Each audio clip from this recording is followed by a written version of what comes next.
अस्सलाम वालेकुम रहमतुल्लाहि व बरकातहू। दोस्तों आज जो है अभी हरम नबी जा रहे हैं। आज जुम्मा है और इसीलिए जो है हरम पाक में रश बहुत ज़्यादा है।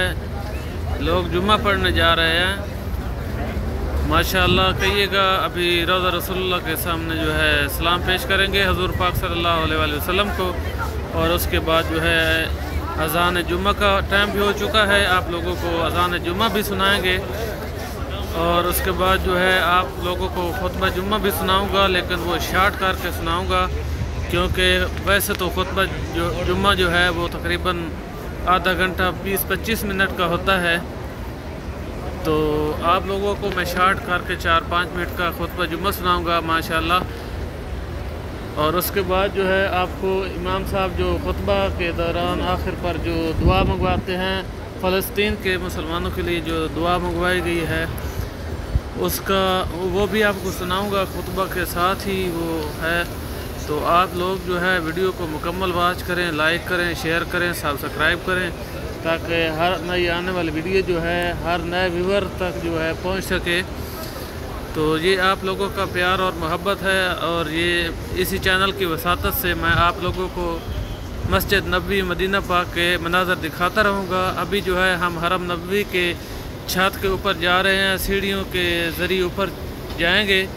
तो आप लोगों को मैं मनाज़र दिखाता हूँ। ये टोटल जो छत के हैं और मस्जिद के अंदर के मनाज़र भी। तो अभी अज़ान जुम्मा का टाइम हो चुका है, तो आइए अज़ान जुम्मा सुनते हैं और खुतबा जुम्मा भी सुनेंगे।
माशाल्लाह आपने एक खूबसूरत अज़ान जुम्मा सुन ली है। तो आइए अभी जो है खुतबा जुम्मा सुनते हैं। बहुत ही प्यारा खुतबा है और आप लोगों को मैं वो भी शार्ट करके सुनाता हूँ। तो आप वीडियो को मुकम्मल वॉच करें। Thank you.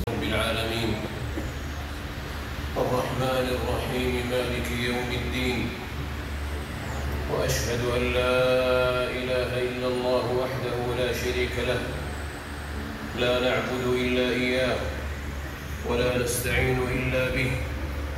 وأشهد أن سيدنا ونبينا محمدًا عبده ورسوله صلى الله عليه وآله وسلم، هدى الله به إلى الصراط المستقيم وجعله إمامًا لأهله من النبيين والصديقين والشهداء والصالحين، وجعل آية اتباعه مخالفة أصحاب الجحيم من المغضوب عليهم والضالين. يا أيها الذين آمنوا اتقوا الله وكونوا مع الصادقين، واعلموا أن الله تبارك وتعالى القويم قد قلت ما سمعتم، وعلى الله قصد السبيل، فهو بكل حق كفيل، وهو حسبنا ونعم الوكيل. ويا قوم استغفروا ربكم ثم توبوا إليه يرسل السماء عليكم مدرارا ويزدكم قوة إلى قوتكم ولا تتولوا مجرمين. لله ولي الصالحين، وأشهد أن لا إله إلا الله الملك الحق المبين، وأشهد أن سيدنا ونبينا محمدًا عبده ورسوله الصادق الوعد الأمين. اللهم صل وسلم على عبدك ورسولك نبينا محمد. يا أيها الذين آمنوا اتقوا الله وقولوا قولا سديدا، واتقوا الله حيثما كنتم، وأتبعوا السيئة الحسنة تمحها، وخالقوا الناس بخلق حسن. واعلموا أن في الصد عن سبيل الله ضلال الأعمال، وأن في الإيمان بالتنزيل والعمل به صلاح البال، وأن مشيئة الله نافذة حتى يبلغ قدر الله منتهاه. قال الله عز وجل: يا ولي الإسلام وأهله صل على سيدنا محمد وأهل بيته صاحب الإسراء والمعراج والشريعة والمنهاج، إمام الأنبياء وسيد الشهداء وصفوة الأتقياء، البشير النذير الداعي إلى الله بإذنه والسراج المنير.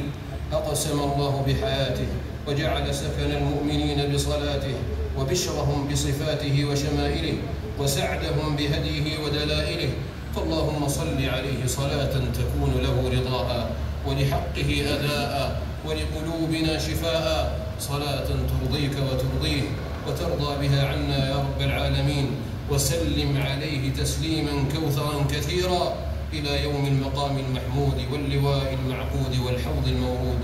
اللهم وعن الصديق والفاروق والحيي والرضي، اللهم وعن الزهراء والحسنين، اللهم وعن بقية العشرة وأمهات المؤمنين وأهل بدر وأحد وبيعة الرضوان، اللهم وعن سائر المهاجرين والأنصار والشهداء والطلقاء ومن سعد وهو مؤمن بلحظ من خليلك الأعظم ولو للحظة. اللهم صل وسلم وبارك عليهم أجمعين، وعن التابعين وتابعيهم بإحسان إلى يوم الدين، وعنا معهم بعفوك وكرمك وجودك يا أكرم الأكرمين. اللهم أعز الإسلام والمسلمين، اللهم أعز الإسلام والمسلمين، وأذل الشرك والمشركين، وأنجي المستضعفين، اللهم نجي المستضعفين من المؤمنين والعن الكافرين. اللهم انصر المرابطين، ونجي المستضعفين، واشف المرضى، وأبرئ الجرحى، اللهم وأبرئ الجرحى، وفك الأسرى، وتقبل الشهداء في بيت المقدس وأكنافه، وانصر الإسلام وأهله، وأعل شانه، وأيد برهانه في كل مكان يا قوي يا علي يا عزيز يا قهار، يا من بيده ملكوت كل شيء وهو يجير ولا يجار عليه. كل أهل فلسطين مؤيدا وظهيرا ونصيرا. اللهم أطعمهم من جوع وآمنهم من خوف، ومكنهم من عدونا يا قوي ويا عزيز.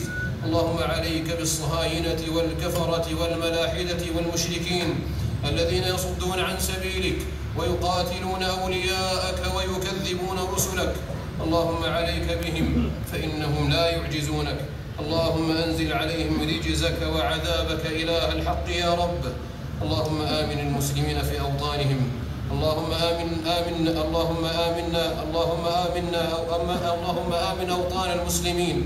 اللهم آمن أوطان المسلمين واعمرها بالإسلام والسنة واليقين، وأصلح ذات بينهم، واجمع أهل الحق على كلمة الحق يا رب العالمين، واجعلهم يدا على من سواهم، واستعملهم في طاعتك، وأقمهم على ملتك، وأيد بالحق إمامنا وألهمه رشده، وأصلح بطانته، وانصر به الإسلام وأهله، واجعله مفتاحا لكل خير مغلاقا لكل شر. اللهم وولي عهده وأعوانهم على الخير يا رب العالمين.